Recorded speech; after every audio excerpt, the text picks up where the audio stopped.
Hey everyone, Piano Man Chuck here. I want to talk about the new Korg Kronos today. It is actually the Korg Kronos 2. Now let me go back. Back in 2011, Korg released the greatest workstation in the world, the Kronos. And that's the original version in 2011. I was one of the first kids on the block to have one. My serial number is low and everything, and I have been having a blast with it ever since. Now, since that original version, they released a second version called the Kronos X. Now, the difference in that was mostly hardware.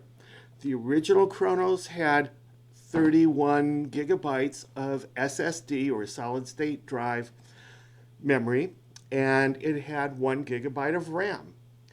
The X version basically doubled everything, gave you 62 gigabytes of SSD memory and 2 gigabytes of RAM. The cool thing is, I was able to update my original Korg Kronos to the Kronos X. It's now identical for all intents and purposes as the Kronos X. 62 gigs SSD memory, 2 gigs RAM. The only thing that I don't have that the new Kronos X had was that red X on the back after the words Korg Kronos. Okay, all right, I can live with that. Now, Korg just announced a few days ago the release of the Korg Kronos 2. And if you look at the back panel, it just says Korg Kronos. There's no X, there's no 2, but what makes it distinguishable from all the other Kronoses is it has really nice wooden side panels. They took a page out of Kawai's book, or even some of the Yamahas, or Nord, but without painting the wood side panels. So that's a really nice way of saying, hey, this is the Korg Kronos 2. Wood side panels. Now, a lot of people want to upgrade if there's some kind of a kit available to upgrade the current Korg Kronos or X into the new version with those nice side panels. People are willing to pay, but it's kind of a different case, so it won't work. The screen is now tilted, which is nice. So here's some of the other things besides the wood panels. The set list mode, which was always awesome, now offers color coding. And you can change the text sizes as well as enter notes. So if you're playing live, you go to set list mode, you go into, one of the songs that you're supposed to do next, and you got a note there, transpose everything down 2 keys. I mean, that's great. You don't have to bring any separate sheets of paper or any notepads or anything. Everything is right there in set list. And they also have a touch and drag screen function, so you can just kind of touch and drag, which is cool for you've got a piano and you've got the lid, how much you open or close it. You can just drag that kind of stuff now. And as far as like some of the synthesizers where you're moving cables around, you can do it with your fingers now. So that's cool. Drum routing, quick IFX for that. And the new search function is really cool. You can search by sound title as well as previewing the sounds too while you're searching. So that's something cool.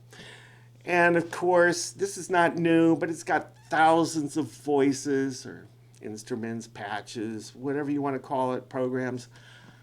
So many that if you want to download from Korg the list of all the voices that it has, it's 270 pages long. Now, how many owner's manuals for complicated synthesizers or workstations or anything are 270 pages long? This is just for the voice list. So that is so cool. All right, now, here's the cool thing. As one of the original Korg Kronos owners, as well as anybody that's got the Korg Kronos X, I can download, and it's going to be available, I believe, sometime in December, next month. You can download OS version 3.0, so that's the latest version of the operating system, and that's going to give you almost everything that the new Kronos 2 is going to be offering. So basically, you're getting everything that the new version has by downloading the operating system. There's a couple of things that you don't get, like the wood side panels, but the new Korg Kronos 2 also offers an SGX2. Basically, it's a sound engine, and in addition to the already awesome German Grand, which is a Steinway D, and the Japanese Grand, which is a Yamaha C7, now they are offering a Berlin D, which we're not sure where it's sampled from because they never say which piano they're sampling anything from, but there's rumors going around that this Berlin Grand is coming from a Bechstein. And that is cool because I don't think I have anything in all of my boards that has a Bechstein in it, and I love the sound of a Bechstein. It is so perfect.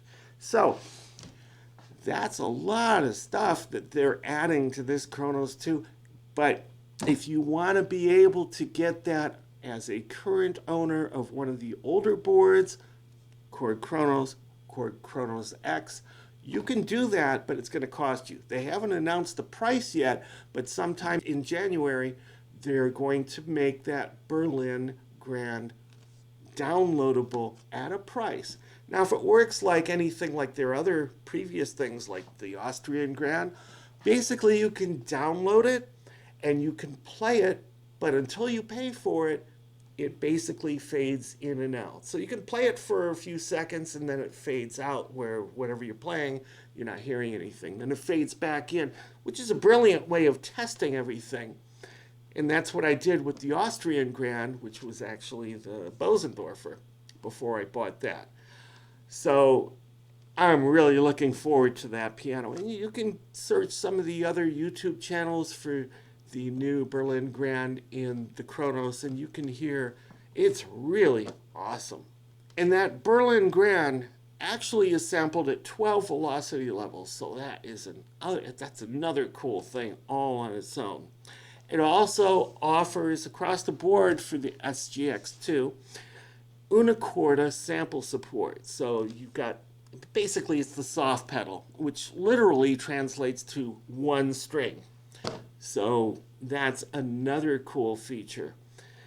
And you've got EXS 18 chord collections, which I'm not sure what that is. They say it's interesting. I have yet to find out what that's going to be.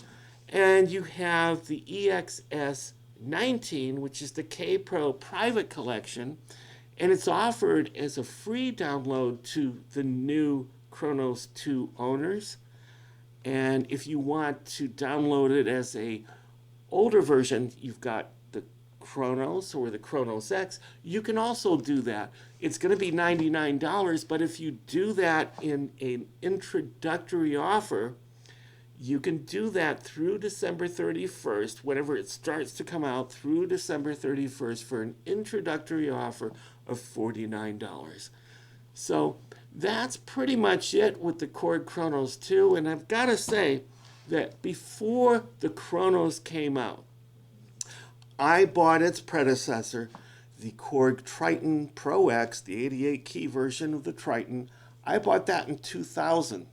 And I held on to that until 2011 when the Kronos came out. That is a really powerful statement of Korg's workstations.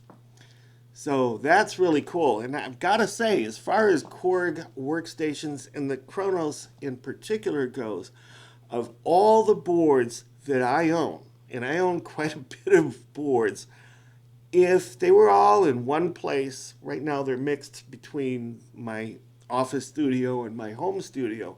If they were all in one place and there was a fire and I could run in and just save one board, that board would be the Kronos. And the reason is I can do so much with it. I mean, it's a workstation, not just any workstation. And I'm getting off on a tangent. I don't want to go any further than what I've just went. But basically, this video is meant to cover the Kronos 2 and the differences between that and its predecessor. So I hope this has been helpful to you. Piano Man Chuck, peace out. Thanks for watching.